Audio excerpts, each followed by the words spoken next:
तू मेरा महबूब नहीं डिठा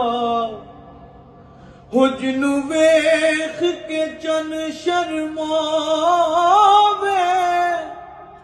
बिजली डरदी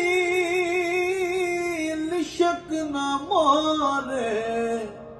हो मता बेअदबी हो जावे जे जावे सोना सैर करन नू